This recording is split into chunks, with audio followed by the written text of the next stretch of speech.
you got a lot for. So guys, just a little bit more about what we want to do here, guys. The goal of doing these calls is to add value back to the real estate community as people continue to still come in. And we want to bring in the best people in the industry that we know and the best people, especially when it comes to branding. So that's why when we reached out to Hollie, it was a no-brainer for Hollie to come on. She's been working in Hollie, how long have you been in the real estate industry for now? So I interviewed with Jay and John back in 2009 and 2010, early 2010 is whenever I got my license and was selling on Jay's team.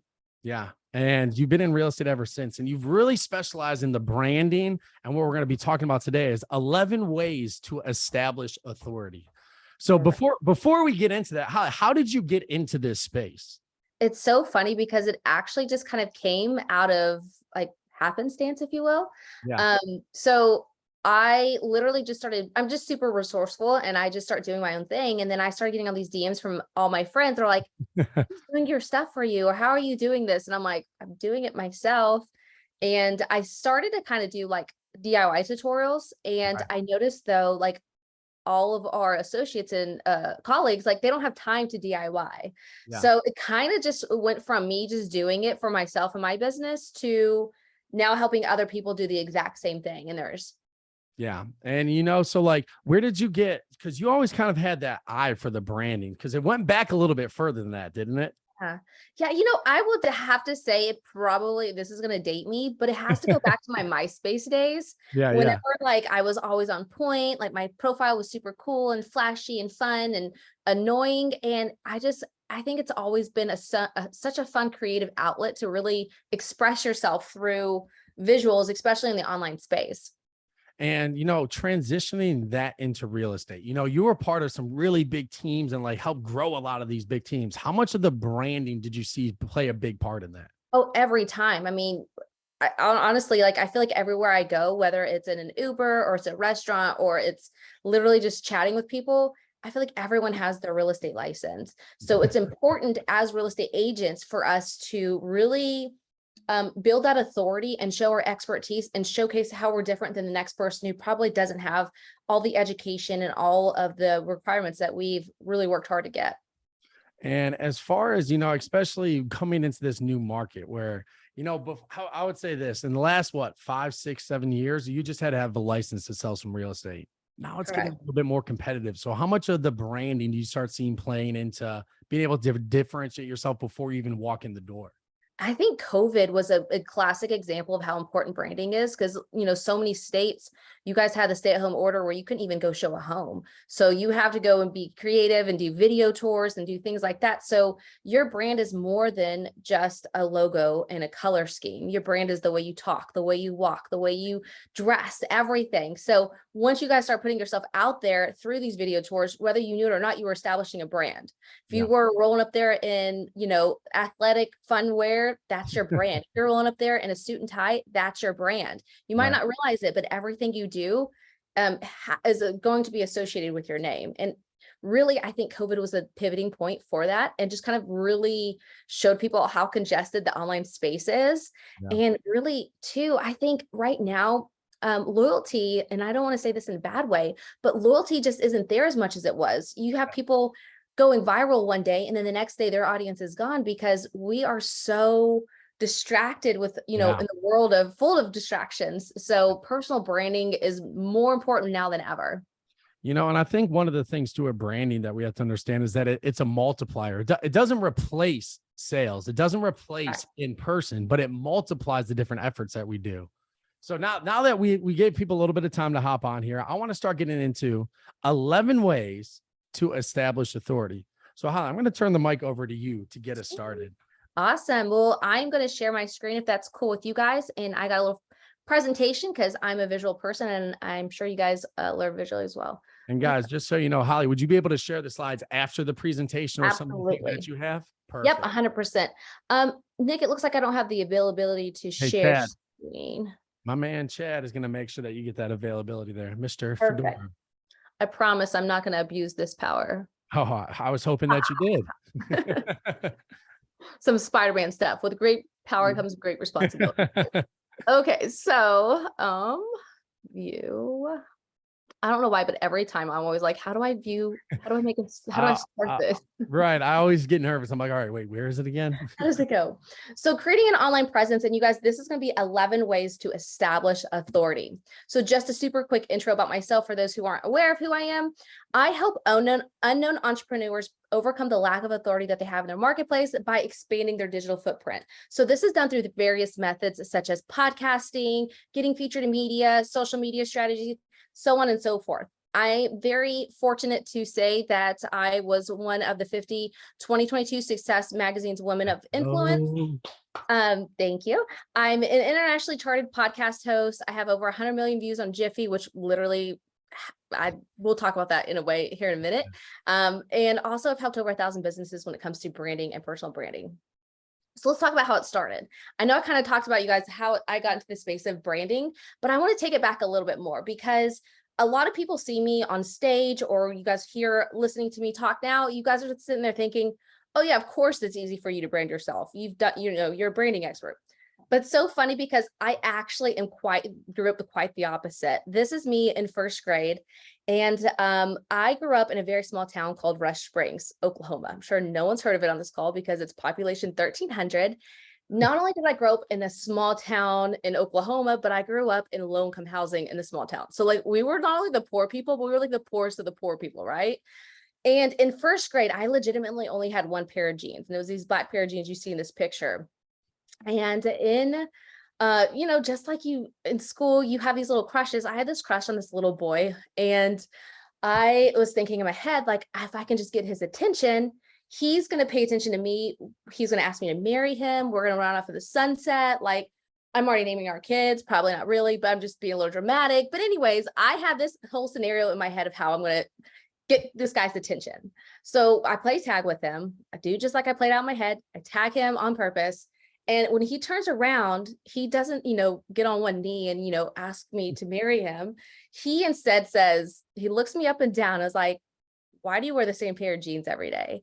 And you guys, that literally hurt my stomach. I got so embarrassed. My face got hot. My hands got sweaty. Felt like an Eminem song, Yep. Mom spaghetti. But anyways, I literally was mortified. And from that day, I realized attention equals negativity. So I always played it safe. I always laid low. I really got into music. I'm not a musician, but I enjoy music.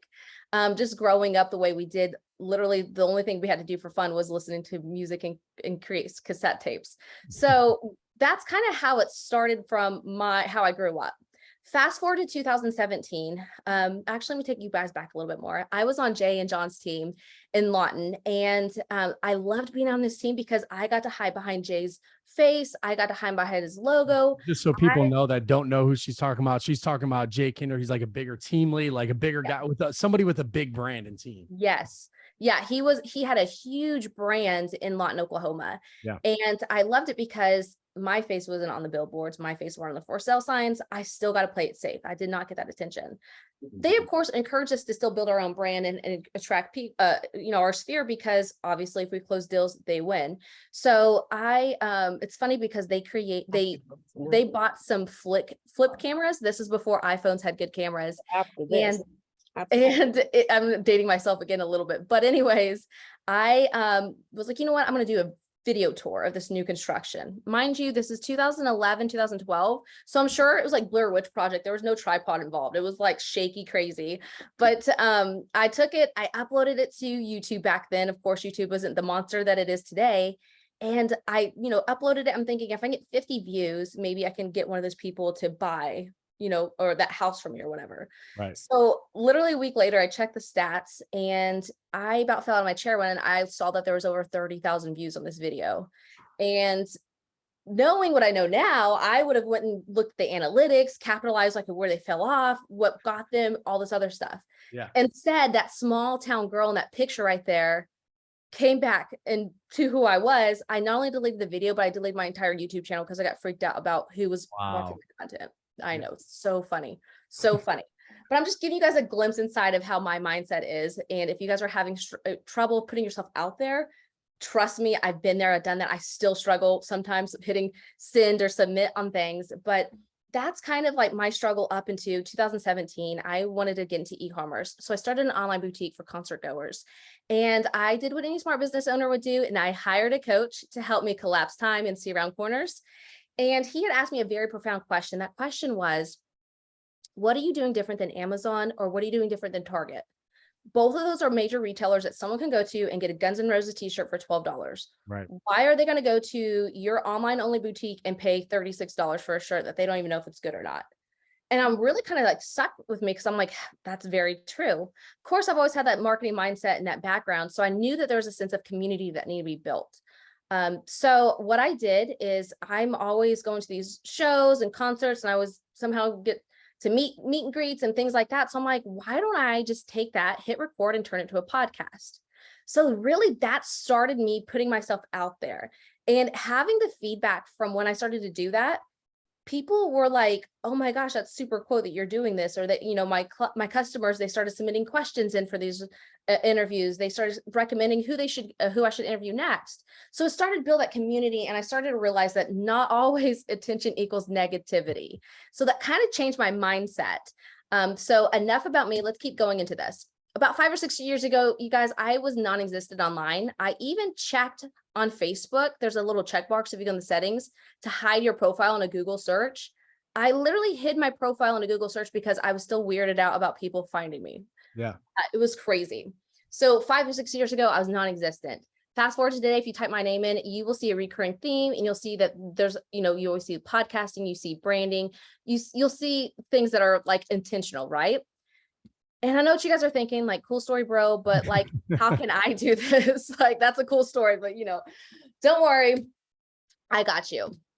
So here are ways that I personally used to create a digital footprint, build a following, and establish authority online. And most importantly, how you all can too. Again, going back to that girl with black jeans, I will say I'm so grateful growing up the way I did, because it made me a very resourceful person. Being resourceful, I always find a way to do things. So all of this is DIY methods. And I will say, I know there's a lot of major team leads on this call and listening to the replay whenever it gets pushed out. Take this and then maybe have your assistant help you if you don't have the capacity of doing this. But again, these are all DIY methods that you guys can totally do on your own. So I want you guys to do this right now. Whip out your phones, and I want you to Google your first and last name in a Google search. And then while you guys are Googling that, and if you have a common name, say like Jane Doe, just do Jane Doe Realtor or Jane Doe and then put your area. But while you guys are doing that, look for some things. I want you to rate yourself. How are you showing up on a Google search? I will say this, love it or hate it, people are going to Google you. A couple years ago, I went to a salon to a new stylist I've never talked to. I'm not Facebook friends with her or anything. I made an appointment. By the time I sat in her chair, she was already asking me about the podcast that I was doing. That tells me she was Googling me. So if my hairstylist is Googling me, don't you think that somebody who is inviting you to their home to possibly sell it is going to Google you, right? So while you guys are looking at that, obviously you're looking at how you're showing up, but I want you to kind of do the flip side. Where does your presence fall short when you search yourself? Meaning, are you showing up on the news tab? Are you showing up really good on the images? Are you showing up really good on videos? Are you showing up really good on just the search itself? If you're not, I want you to kind of think in your head, okay, maybe I don't have that many videos out there myself or tagged. Keep all those places where you fall short. And as we go through these 11 ways, I want you to think, okay, you know what? That's going to be a way that I can fill that hole in my Google search. I think this is something that most of us don't like looking up. How many people have Googled themselves before realizing how important it is to do it? Correct. I feel like that's one of those things where we're taught like, oh, you don't Google yourself. That's weird. But like, how important is it in this industry to be able to Google yourself? The first question is, do you even pop up? Correct. Do you even show up? But yeah, continue going. Or do you show up in an old social media profile that you forgot that you even have? And it's like, trust me, been there, done that. Yeah. So okay, now that we are done with Googles, everybody put your phones up. Let's get back to class. Right. Now, before we hop into this, one of the things I always have my clients do is think about 3 to 5 keywords you want associated with your brand. So these 3 to 5 keywords, these are going to be words that align with your brand and your avatar. If you guys don't know what an avatar is, it's your ideal client. So it's a buyer, seller, luxury, investor, first-time homeowner, so on and so forth. Number two, it's something that you want to be known for, right? Like for me, an example, I don't want to be known for as the accounting executive because you guys, I don't even keep my receipts from anything. So I would not want to be known for that because that's embarrassing. Number three, it's something that's evergreen. So for instance, I don't want to be known for, I don't have COVID to be associated with my work, with my brand. Yes, COVID is a real thing, but you know what? It was kind of like a thing that was like back in 2020, right? So you kind of see the fizzle out and people are kind of used to it. Think about something that's evergreen. So let's talk about how you not start it. Don't fake it till you make it. Don't you falsely use credentials. Don't sell other people's content without giving credit where credit's due. You guys obviously don't be perfect. That's not relatable. People want you to do two things when they start following you. They want to see that you're ordinary, that you're like them, but they also want to see that you're extraordinary, that they want to be like you. Those are going to be the two ways that you really start building a tribe and really start creating content that's going to be something that's magnetic and people want to binge watch. Rule number 1, 2 is walk the talk. So for a classic example, you guys, you will not see me out on Facebook ranting and raving out how awesome it is waking up at 5 a.m. every morning and getting the work done before everyone's awake. Honestly, I barely roll out of bed at 6 a.m. to get my son to school. I eat Cheez-Its for breakfast, and I definitely drink way too much coffee.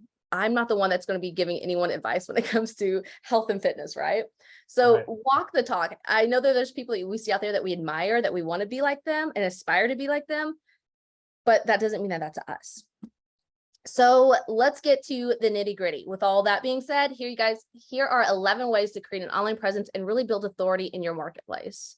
Number 1 is no shocker, it's podcasting. As you guys had heard in my very short intro, podcasting is the very first way that I started branding myself. And it's going to be the one that, like, literally, if someone talks about a podcast at a party, I'm like, I literally just beeline to them because this is my favorite way. So why podcasting? Well, first off, over 80% of Americans know what podcasting is. So there's no reason why that you guys should not have this in your content strategy. Also, too, this is a way that you guys don't have to fake it till you make it and use credentials that aren't yours. You legitimately say, I am featured on iHeartRadio. I am on Amazon Alexa. I'm on Audible. I'm on Spotify. I'm on iTunes, so on and so forth, right? You get to say that you're on these platforms that, like, literally, it's not like a social media account. Not everybody could just sign up for it. Everyone has, exclusive access to it. So real quick too, podcasting will get you into rooms that you guys cannot pay your way into. I've gone into so many rooms just because I position myself as a podcaster that literally people, the highest ticket level, could not get into. So keep that in mind, and we'll kind of explore that a little bit more in our next tip, or our second way, which is going to be interview influencers. So it's kind of going through, and the quickest way that you guys can gain trust and have people like you is to borrow that from somebody else that they already like and trust, right? So for instance, I have the pleasure of having so many people, and it's just a handful, but I've had Jasmine Starr on, I've had Sharon Letcher, who's the co-founder of Rich Dad Poor Dad, Ryan Stewman, Mike McCallowicz, the drummer from Sum 41, who is Frank Zumo. All these people have been, I've had an honor of speaking with and having a one-on-one time with them, right? I can guarantee you that all these people, maybe except for Ryan Stewman, just because I've known him for a little bit, I can say this, none of these people would have ever had a one-on-one meeting with me if I would have just said, hi, I'm Hollie. I'm a big fan. Like, cool, you and everyone else, right? It's all about the positioning. When you're a podcaster, you're a podcaster. You're not a fanboy. You're not a fangirl. I know I'm going to probably spend too much time talking about podcasting, but this is one of my favorite topics because, again, it's a way to build such amazing, incredible authority. Because whenever, not only to them, but also to whenever I publish that, hey, I interviewed the drummer of Sum 41, people are like, well, who are you? And why does this guy want to talk to you? It creates interest. Curiosity is a great way too to build authority and, people tuning into you. I'll be honest, like, I'll post a story on my social media. It'll be a picture of just like an airplane window, it'll be like the geotag of somewhere in the sky. You better believe people are so nosy. They're like, what's she going? What's she doing? Create curiosity, create that engagement. When you have people on here that are influencers on your podcast, you create that, and people are always wanting to see who's the next person you're going to speak to. And it's just a cool way to, again, land your dream meeting. So you guys, maybe it's not an international rock star for you guys, but maybe it's the builder that you've been trying to get his business for so long. I'm going to give you guys 2 quick scenarios. Scenario number 1, I go up to a builder and I say, hi, I'm Hollie Kitchens. I would like to take you out for a cup of coffee. He's probably thinking, yeah, you and every other real estate agent, here's my sales associate. You can go talk to him on book a meeting.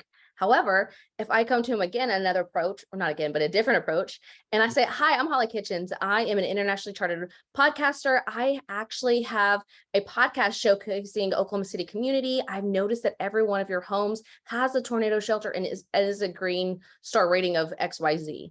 I would love to have you on my podcast to share with the community your story and highlight the homes because they are making a difference, in Tornado Alley. I mean, obviously I'd say it a little bit more professional than that, but don't you think that builder would take that meeting with that versus the other one? That's authority. Creating it and embodying it, that's key when it comes to having a successful podcast, and especially when you guys are starting out. And how much of it is letting them know that the podcast, even if you're just getting started, like you said, getting listed on the different platforms, it's not begging them to come on your podcast. It's more so come from the position where you're only interviewing the best builders. And I think you could be one of them because of these reasons. Right. So it's not like, hey, would you please come on my podcast? We don't, that's not, I always say this, my quote, if I had a quote for my life, it would be, that's not my brand. Yeah. Begging is not my brand. I say this, especially when you're first starting out, it's kind of hard to get big people. Like, my very first interview was not, Jasmine Star. Right. However, what I do is I find a way that I can leverage my platform for them. I don't talk about myself when I invite my people on. I don't say, oh my gosh, I'm Hollie Kitchens. Here's how awesome I am. Here's all my credentials. They could care less, not to sound rude, but they could care less about that, right? Unless if you're my mom or like my kids or something, like you probably don't really care how awesome I am. However, Sharon Letcher, I'm going to take her as an example. She had a book, Exit Rich, that was coming out in 2 months. It's already published been then, but beforehand, it was coming out in 2 months. So you better believe I approached her with, hey, I have this internationally chartered podcast. I would love to provide a platform for you to go in and talk about your book. I turned it from me to her. That's the key to podcasting is you really want to leverage it and showcase it as a platform for them. Not that you're this amazing, fun podcaster, because nowadays and age, people know that time is money. And especially when you guys start getting to this level of people, they're going to be very selective in who they talk to. So it's all about the approach and it's all about the positioning when it comes to it. Perfect. So let's talk about the next way. So the third way is going to be get interviewed. So it's kind of flip, right? You go to interviewing influencers to now you're getting interviewed. And I've had the pleasure of being on a lot of people's podcasts, a lot of people's lives, things like that. I will say this though, like every time I speak on a topic, I go back to my 3 to 5 keywords. So think about like podcasting, think about media, think about getting featured in media, women in business, real estate, because a lot of my clients are real estate agents, social media, things like that. Those are the keywords I associate with my brand. Every time I'm on a show, I don't stray away. I don't talk about waking up at 5 a.m. I don't talk about financials. I don't talk about anything other than the 3 to 5 things that I really know well, right? So I'm going to challenge you guys this.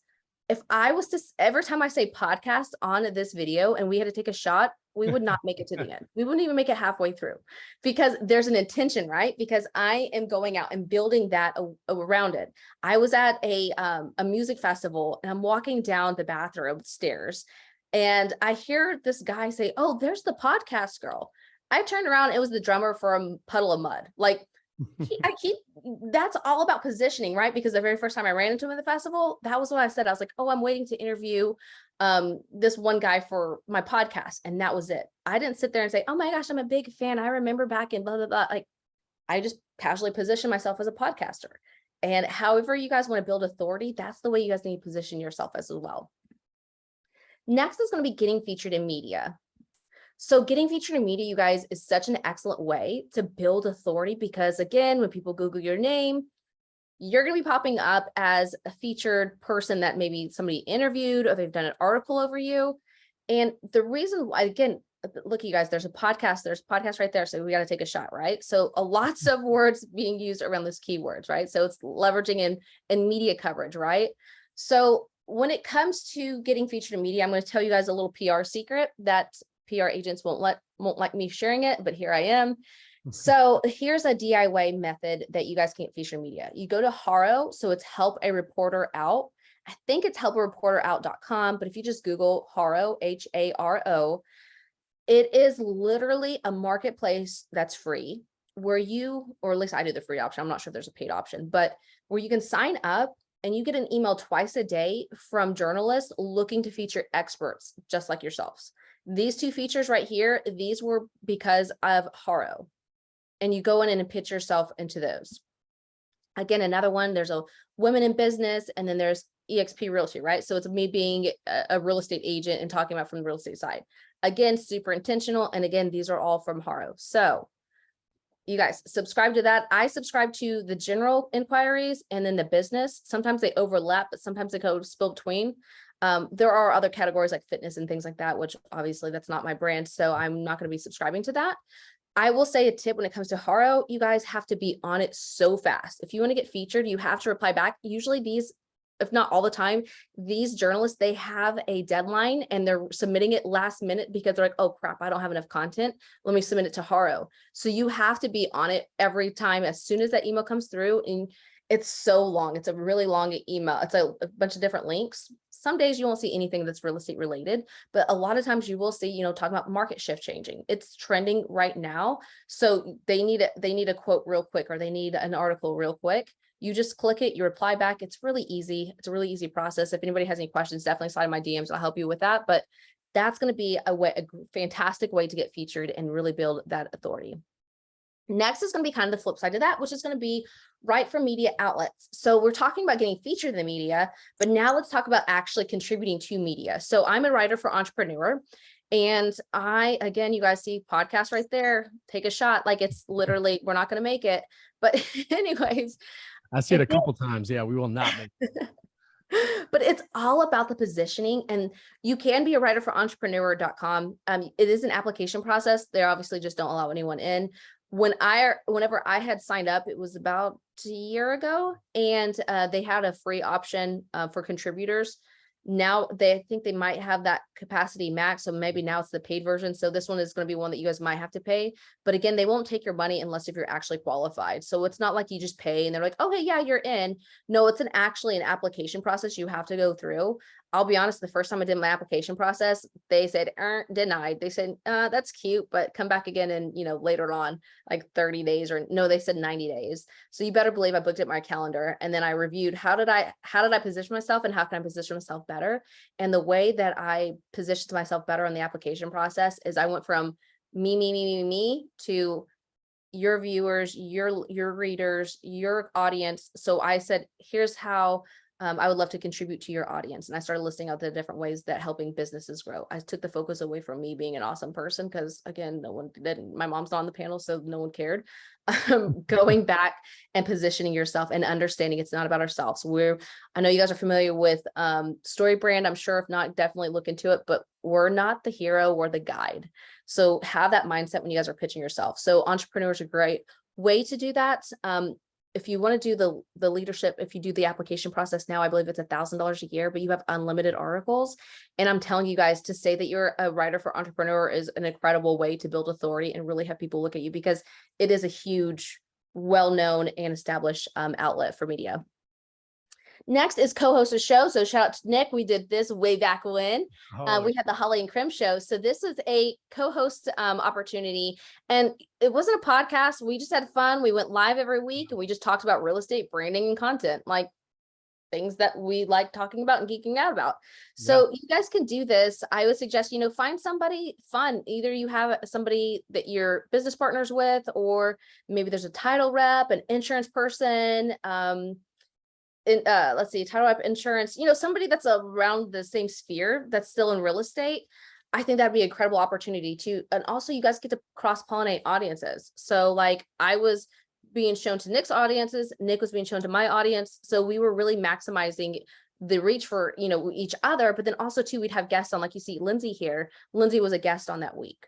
So it's a great, fun way to also build authority, because if you guys see this and you're like, oh, well, that's Hollie Nick. They must know something about real estate. They must know something about branding. They must know something about content, right? Yeah. I think something else just to point out on that picture too, is that was a couple mics ago for me, a couple backgrounds ago, a couple, places that I lived ago. Just like your background, everything, like, so these things continue to grow, and it's not like there's one set way to do everything. 100%. You need this background, you need this camera, you need these things. There's some different ways you can do it, but it's it should not hold you back. If that's the one thing you're thinking about is, oh man, like, man, you got these nice mics. That was a mic that was not the nicest, but it was just one that we had. But it did it though, right? And like, I mean, here we are still talking about it. And also to you guys, like, definitely do not let technology hold you back. It is not that much. It's not very hard to get started. Yes, you will grow and evolve as you start, but literally you just need good lighting, a good microphone, and then like, you know, your visuals being good. So like making sure you like wipe off your camera, right? There's no fingerprints, things like that. But don't let that hold you back. My very first podcast recording was with a guy who actually owned a podcast like company, like a big network of it. Yeah. And I literally strolled up there. It was at Vans Warped Tour, and he's probably looking at me like, what did I agree to? Who is this girl? Who let her pass security? Which is funny because I actually had to sneak past security because I didn't have a press pass. Nice. Yeah, it was fun times. I'm like, I'm way too old for this. But I got the interview, and I established a relationship with somebody who's very powerful in the music industry, right? And I did that because I didn't let my terrible mic, my terrible audio recording stop me. But yeah, just go with it. Yeah, that was actually a trick we learned from Mike and Jay the one time, is just look up the most highly qualified media outlet for that. Like, we were at this boat racing place for the boat racing places, and we just said we were with them, and they let us right past, and we got past all the media stuff, and we were right up there. So that was like, it's crazy, like the shenanigans, but yeah. Next is going to be do cool stuff on social media. I know that's super broad, but like, I can't just be very specific, but I'll give you guys an example. So the Jiffies, you guys heard that I had over 100 million views. I think right now I'm up 130, 140. And it really happened because, you know, you guys create stories on Facebook or use those GIFs and the story stickers. Well, I kept using these over and over again. And literally, I remember looking at my phone one day, and I'm like, why the heck am I keep branding these people? Why am I not using my own, like myself? So there is a process that you go through on Jiffy to get a brand channel. So I went through, I got the brand channel. I just started making my own and having fun with it and showcasing my personality.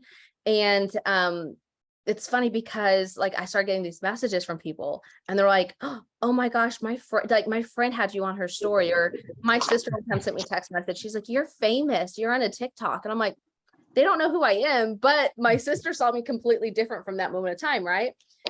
One of my friends who is a musician, he's like, oh my gosh, you're on Zach Wild's story. Zach Wild doesn't know who Hollie Kitchens is.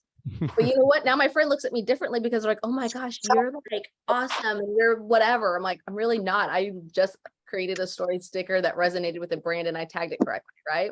Right. So going through and making fun stuff like that is a really great way to create curiosity. Another example of doing cool stuff on social media is, I know it's fizzled out since then, but Clubhouse. Remember when Clubhouse was like the hot thing and like you had to get an invite and no one had invites, and it was like, oh my gosh, I got to get on here. Well, somehow, some way I jumped the gun and I applied for the clubs, but you can have clubs on there, right? Yeah. And this was back in the day whenever you had to like submit like a Google, like a shady looking Google form for a club. So I did 2 of them because I was like, why not? Right. And I guess I got in early enough where they approved it, and people were like DMing me crazy. Like, how did you get a club? I want a club. Do you know how to get a club? So then I'm like, okay, yeah, here's the link how to do it, but you know, whatever. But creating curiosity and doing cool stuff on social media, you guys don't have to be trendsetters. You just have to be trend followers real quick when the trend hits, if that makes sense. Yeah, and I feel like that if you go back, that Giphy on the right, that's that's what you wanted to do when that kid tried making fun of your jeans. I feel like that's what you should have turned around. Like, I'm sure he's, you know, I don't want to dog him, but I'm pretty sure I dodged a bullet. Yeah, I'm pretty sure you did. Yeah, that's the face you want to make. Sick, I would probably still be in Rush Springs, Oklahoma. Nothing wrong with my hometown, but you guys from small towns know as soon as you get out, it's the good thing. Yeah. Anyways, next is gonna be build an influencer site. So these are sites that we build for clients, because when you guys were Googling your name, did you notice the very first URL on a search? It was probably maybe Facebook, Instagram, LinkedIn. It was some kind of social media site. The goal whenever we are creating an online presence is we want to have our website be the first one, because what's going to happen when people click on your name on your Facebook? They're going to notice that, they have notifications. Oh my gosh, somebody liked my picture. Then they're going to go away from your page because of a distraction. They're on Instagram, they're going to start scrolling and they're going to forget that you even exist because there's a distraction of somebody else either liking, commenting, or befriending them, right? So when you guys have an influencer website, you guys get to control your own algorithm, if you will. You get to control your own feed. So if you go to hollykitchens.com, everything it's actually refreshed since then. This is an old screen grab, but everything is done intentionally. It's every media feature that I've showed on there, I've picked it because it resonates with my 3 to 5 keywords. Every resources that are out there, my story, you guys, if I posted my story on Facebook, it would be gone in 5 minutes because it gets lost in the feed. However, hollykitchens.com, I have control over that. So I will say that's another great way to establish authority too. And also too, whenever people are like, hey, I want you to speak, I'm like, oh, here's my link to my speaking page. They kind of take you a little bit more serious and more professional than if I was just to copy and paste a bio that's like mixed match text and a terrible picture, right? So that's another way too. There's so many ways you guys can go through, like ClickFunnels, quick landing pages. There's a lot of other ways. I know, Nick, you guys do like quick landing pages as well. So there's a lot of opportunity for you guys to do that. But I will say, if you guys don't have your first and last name.com bot, go and do that ASAP before your competitor does, because next is publish content around your expertise. So you guys, everyone on this call specializes in something, whether you know it or not. Maybe it's you're killing it on TikTok. No, that's not super real estate related, but people are interested in how to get on TikTok and how to keep in that flow, right? Maybe you are a really good networker. Maybe there's just something you do about connecting and networking with people. That could be something that you leverage on. Go Bethke, if you think about her, she is social media queen, right? You think of her and you see her name, you always think social media. She has a boot camp specifically about social media. That's her expertise. So think through, what am I doing that's like different than everyone else? Maybe you literally are like, I'm so good at handwritten notes. That's something that we're getting away from in the digital age, right? Maybe you're really good at cold calling. I mean, to me, honestly, that was the worst part of real estate, was getting on the phone and calling people. Like, oh, the introvert of me was like, let it be over with. Whatever you guys are doing, you guys publish content around that. So for me, creating social media content ideas, social media audit, it's 9 ways to establish authority, which we've added 2 since then, right? Podcast launch. Again, you guys got to take a shot. Going through and creating content. And I will say this, all of these resources have stemmed from a Zoom training that I have done previously. I got it transcribed. I had it made pretty. I had it made it look like it was like a little downloadable report. I didn't have to do extra work. I just repurposed my content when I created these. Next is going to be creating courses. So I've got how to start your own podcast, right? If I have a course on how to create a podcast, don't you think I know a little bit something about podcasting? Yeah. Creating courses around that. And one way that you guys can do that, if you guys don't have a platform, I know there's a lot of LMSs out there. So you guys, Kajabi is a kind of a high level one. But if you're looking to just create a course for authority and you just want to put it out there, Udemy is a good one. It's udemy.com. You're not going to get rich off of it. You can put your own pricing on it, but usually they have like flash sales and they'll put your stuff out there for like $9 or I don't know, something like that. That's fine, because the goal is we're not trying to get rich quick. We're trying to establish authority and let people know that we know our stuff, right? Right. Next is this last one is actually going to be one that probably does not happen overnight for you guys, and that's going to be speaking on stages. Everything that we talked about up to this point got me to the point where I was now invited to be on these big stages. And I will say this though, you don't have to start on huge stages. Think local. Your local board, they're always looking for somebody to come in and speak to people. Connect with them. Looking at the associations, the different types of groups and stuff that are out there. If you have a friend that's doing events, like, let them know. But here's the deal. If you guys want to be featured on stage, you guys got to show up like a speaker. So anytime you guys are, even if I'm just going to like go on a live, capture that, create it, make it look professional, make people know that you are a speaker, maybe add speaker in your bio. So speaking on stages is a great way too to build authority and also get in front of audiences that didn't know you. Obviously, whenever you are speaking at an event, what do? They put that online. People search your name, they're going to see that you're on these stages. So I was at Do the Most early this year in Dallas. Just got off the stage at Traffic and Conversion Summit, speaking there, which that was definitely a dream stage of mine. Last year I spoke at Jana's event. I'm speaking actually again in November, which is next month. I can't believe the year's already almost over. But like last year, I got a chance to connect and speak with people like Elena Cardone, things like that. So connecting with those people, collapsing time and borrowing trust because you are on those stages. I'm super excited. Next week, you guys, I'm going to be at EXPCon. For anyone who's going to be there, I'll be speaking at the leadership panel on Friday at 9:30 a.m. So you guys, I know it's a little early in Vegas time, but I know we can be disciplined and make it. But yeah, getting on those stages and speaking on those 3 to 5 topics is a great way to, again, establish authority, create curiosity, and be super intentional when you guys are building your online presence. So I'll close out with some of these tips. You guys, number 1, make sure all your social media profiles are consistent. And what does that mean? Really, essentially, your handles and your bios. Whenever you guys have That's a party, big one right there. it really is. So when you guys have a party, so let's say I'm having a Halloween party tomorrow, and I'm inviting everyone on this call. How many addresses am I going to send out to you guys? What? I'm not going to say, okay, well, here's this location, and then here's this location, and then there's also this location.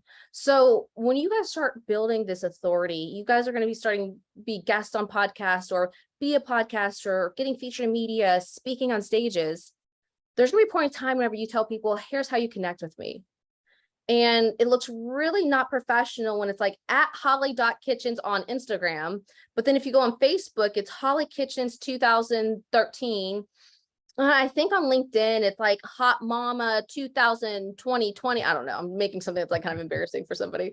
No, it's literally one handle. It's at Hollie Kitchens. And I know a lot of people, they have their first and last names already taken. Again, go back to the 3 to 5 keywords. Hollie Kitchens. I can't even say my own name, you guys. Hollie Kitchens Luxury, right? Hollie Kitchens OKC, the Hollie Kitchens. Get crafty with it. I will say try to stay away from underscores and dashes, or underscores, dashes, and dots, because a lot of time those characters aren't searchable in social media, so they won't pick up as quickly. So try to keep it all words together. Try to keep it short. Try to keep it something that people could spell easily. But yeah, that's your guys' homework assignment. If you can get anything out of this, make sure you guys are consistent across all platforms. I literally have it in my calendar every 30 days. Every 90 days. I do a brand audit on myself because time escapes me. And, I say, oh, I have 100 million plus Jiffy views. There's a point in time when I literally said that I had 1 million Jiffy views, right? Like, I have to always update that. There was somebody, I was on a podcast, and it kind of brought awareness to me a few years ago. I was like, where did you get this bio? This is not my bio. And it was live, right? So making sure we're putting ourselves out there, because they just went creeped online and grabbed it from somewhere. Next is be authentic, be you. You guys consistently give value. Don't always just show that you're selling real estate.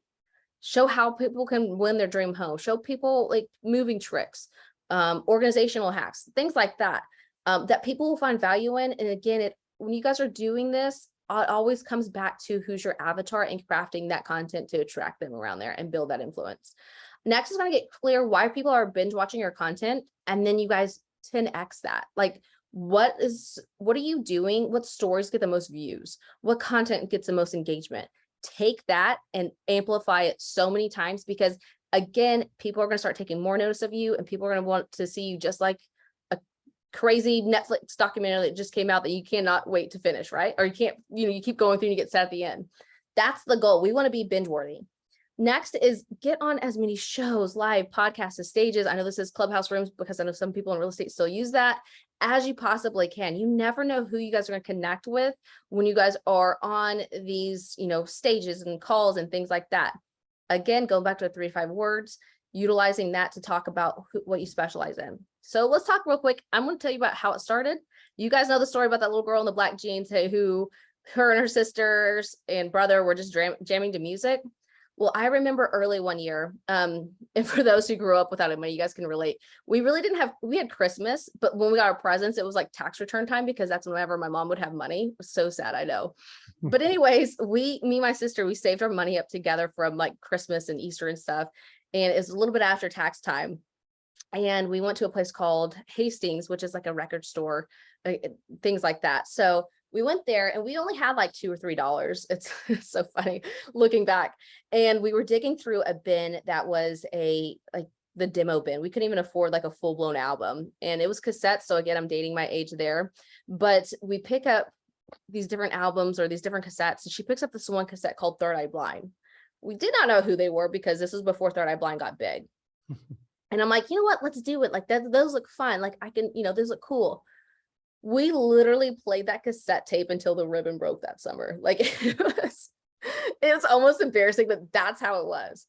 Fast forward to 2019, you guys, I found myself at the stadium in Dallas getting escorted by security and their manager to go upstairs to interview Chris Reed, who's their guitarist, on their tour and everything else. The wild thing is Chris had a similar story to mine. You know how I was like, played their cassette till it broke? He did the same thing with Prince. So we were talking about that and like how he literally was like, saved up his money. They didn't have money, saved up all of his money for this album. It was a really cool experience, right? So leveraging the power of podcasting, the power of authority, you guys, I literally went from scrounging my change up to listen to this band to interviewing them, being invited to their after show because they wanted me to speak with their tech guy who was about to launch their podcast, to at the end of the night, we went to bar, grabbed pizza, and the bartender was like, she brought like the 4 members shots. And she's like, you guys were my favorite band in the 90s. I want to buy a shot for all the band. He literally stopped everyone from taking a shot and was like, no, you got to get one for Hollie. She's part of the band too. Like talk about a Cinderella story moment, right? You guys, it doesn't have to be an international rock star. It could be a dream client. It could be somebody you want to partner with in business. It could be an agent that you're trying to attract. Whoever the case may be, it's all about the presentation of yourself. It's all about the branding. It's all about the intention. There's times where I don't connect with people just because I know it's going to stray me away from my goal, my branding. It's okay to say no, but it's also okay to say yes when it comes to things that's going to get you closer to your goal. So with that being said, I'd love to connect with you guys. Again, there's just one address at Hollie Kitchens on all platforms.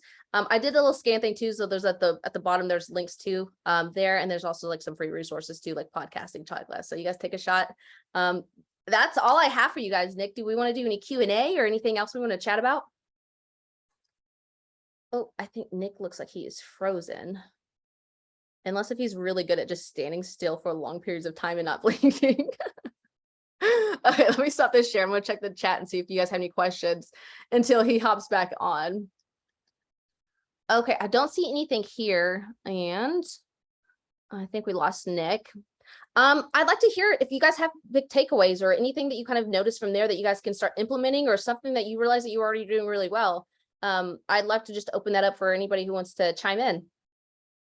I really loved that you said take what you're amazing at and emphasize that, build your brand around that, because you're already good in it. You might as well just build around it. 100%. And Taylor, if you don't mind sharing, is there something that comes to mind for you that you're like, you know what, I could really pour myself into it and leverage this for being known as that go-to expert? So this is also implementing the 3 to 5 words that you want associated with you. I'm known for being really friendly, a very people-y person. I love people, and me emphasizing that, I have literally built my entire brand around me just being friendly. And if I was going to use 3 to 5 words, I would use world's friendliest realtor. So I can put that in every single one of my bios. I already changed every bio on every platform to say that. Girl, I'll tell you this, you're already winning because I was not the world's friendliest realtor. So I admire you for that for sure. Welcome back, Nick. I was like, he's standing still for a long time. It just quit. My Zoom quit. I'm like, man, did everybody just get kicked out? I hate when stuff like that happens. But we are back. So are we at the question phase? Because I had a couple for you. Yeah, absolutely. Well, Hollie, I think number one, like what a lot of times too, just something simple. I think a lot of people like they start to overthink these things. Those quick tips at the end. Number one, just making sure that your names are the same on each platform. I don't think people like that is huge. That is such a big tip that can help you out so much, especially when you're starting to create your TikTok now, your different platforms, your YouTube. What should my YouTube channel, what the name of your YouTube channel should be exactly what you're just talking about. You can have different playlists, videos, and different keywords, but the name on every platform should be very similar. But 100%. And also too, you guys make the picture. I would say if it's a professional one and you want people to follow you in all of them, a good tip too is to make sure your headshots are the same across all of them. Now, I will say, like, for instance, if you have a public figure Facebook page, and then a business Instagram page, those two would have the same headshot for me. And then of course I have my personal Facebook that's different, right? So I want people to know like, hey, this is my personal one. So if you want people to follow you, because I don't know if it's happened to you guys before, but like I'll search somebody's name and I'm like, I think this might be them. They look a little bit Right. different. Maybe it's an old picture. So making sure that those if not the exact same, just make sure you guys look the same in them too. And guys, think about this. I know like sometimes we get scared when we start thinking about doing interviews, doing these different things. Some of the easiest videos in the world are interviews. Because like, especially like if I'm interviewing Hollie, which I just did, guys, think about how easy this was for me to host. Think about how easy my job was to host Hollie today on this live. Hollie was able to go great. I asked probably like 2 questions and boom, Hollie's off to the race. She has her whole presentation ready to go. Yep. Right. Interviews are a great way to borrow authority, leverage different situations, but also I could ask 5 questions and look great. Yeah. It's one of the easiest ways for you to get started, especially when you can start transferring that to podcasts. But don't overthink some of these things when we start talking about 11 ways. Oh man, I got to do all 11 right away. No. Hollie, how long did it take you? Like you were just saying, one of the pictures you had in there was 9 ways to establish authority. Exactly. I'm build it. Always evolving for sure. And, I will say this too. One of the things that like I always get with people when it comes to podcasting, there's 2 things that always hold people back. Yeah. One is they're like, oh, I'm scared of video, and which is totally fine. I was too. That's the reason why I started podcasting, is because podcasting in its true form is an audio experience. Yeah. So I literally I would do some videos, but I would never publish them because I was, again, that little girl in black jeans was still there. Just identify what it is, but also to know if you're going to feel uncomfortable, it's probably gonna make you guys grow in a good way. Right. Yep. So taking that, but then also too, people are like, oh, I don't know what to ask. Or what if I go and I just don't know what to ask these people. I always have this is my safe way. If I go in and I don't know what exactly to ask somebody, usually I do in research, especially if they're like a high profile person. But if there's a time in Vans Warped Tour where I had a press pass, and that's another funny story. But I literally, this was the year after I had started my podcasting journey, but I literally would ask them like, okay, so like, where have you been? What have you done? So the past, what are you currently working on? And then what do we have to look forward to next year? Those 3 questions. And then of course you just feed from those questions. Like, where have you been? I can sit there and tell you my story about Oklahoma and being small. Whoa, I would have never guessed that. Let it know. What's some challenge? You can take questions from people's feedback from that. So those are 3 questions that I always go to. If I'm like, I find myself in an interview and I'm like, oh, what else do I say? Or I don't know what else to talk about. Those are always good, safe place to use as well. So guys, we do have some more time for questions, but Hollie, would you be able to share some of the things that you just had into like downloadables that we can send out to individuals? Say it one more time. Can I share what? Share the presentation or like some of the websites and things that you talked about. Yeah, absolutely. So for the resources that I was chatting about and showing you guys, if you guys just, I'll show that again real quick on that code. It's actually it's in my Instagram bio too, but it's ig.holliekitchens.com. And then you can see that if you go to holliekitchens.com too, and just go to resources, and you'll see, or I think it says free resources. I don't know, one of those things. Just go there and you'll be able to download that too. There's a podcast checklist. There's a branding downloadable as well. Just, it's free. You guys, one thing I need to work on is my my email marketing. So don't worry, you're not going to be like spam. I'm not going to like blow your inbox up or anything crazy. Yeah. I do see a question in the chat. It says, any suggestions on marketing podcasts, building the audience? So when it comes to marketing your podcast, slap that bad boy everywhere. Put it in your bio that you're a podcaster, put it in your link in your website if you have one, or, KV Core, if you guys have the availability to add a different link it there, add it in your email signature, literally make it known that you're a podcaster. Also too, obviously share them in social media. So what perfect day when it comes to publishing a podcast and advertising it, without having ad spend. Of course, you guys put money behind this, but you'll obviously have the full length episode, right? So you'll probably upload that obviously like on your hosting platforms, and the platforms that I recommend if you guys are looking to start your own podcast, you only need one of them, but the 2 that I recommend is Libsyn, libsyn.com. That's about $20 a month. That'll do it for a podcasting platform. If you guys use promo code LEGEND, I do have a partnership with them. You'll get like a month and a half for free. Also too, if you go to anchor.fm, so it's anchor.fm, that's free. I always recommend that to people who are they're kind of intrigued by the idea, but they don't want to spend money just yet. It's an app on your phone. You guys can literally upload podcast episodes, things like that. Anyway, sorry, squirrel there. But anyways, going back to the original question, you take your long form, you upload that, and you publish that. So like say you would publish it like on a Tuesday, you publish that on Tuesday, but then also too, you go through and repurpose that content, make a reel out of it, make a short out of it, make a quick little 30-second snippet on Instagram about it.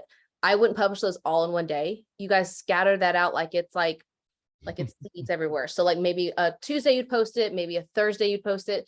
I would encourage you guys to go back and look at your analytics on social media and see when your audience is most active. Plan for those are the days that you're going to drop that content. I actually was very fortunate. I don't know how, but I ended up on a call with somebody who works at Instagram, and her number one thing was the platform loves consistency. So if every Wednesday at 1 p.m. you drop this episode or you this reel about this episode, keep that. Obviously sporadically, if you're out in a concert or something like that and you want to post something, post it. But like when it comes to something you want to show up in the algorithm, she said that the algorithm loves consistency. I love it.